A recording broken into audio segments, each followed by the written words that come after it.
আবার বাংলাদেশি ভিসা খোলার সম্ভাবনা দেখা দিয়েছে।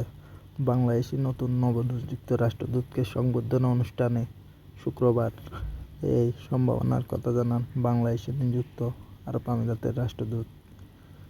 উনি বাংলাদেশি নতুন রাষ্ট্রদূতকে সংবর্ধনা অনুষ্ঠানে উপস্থিত হয়ে দুবাইতে উনি এই আশার বাণী শোনান। উনি বলছে জানুয়ারি অথবা ফেব্রুয়ারির মাঝখানে বাংলাদেশিদের জন্য সব ধরনের ভিসা খুলে দেওয়ার সম্ভাবনা রয়েছে। তাই যারা বাংলাদেশে আসতে ইচ্ছুক একটু ধৈর্য দেওয়ার জন্য আহ্বান জানিয়েছেন।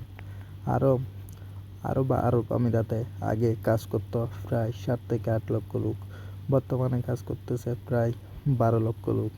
উনি বলছে এখন আরব আমিরাতে বাংলাদেশিরা দ্বিতীয় অবস্থান রয়েছে।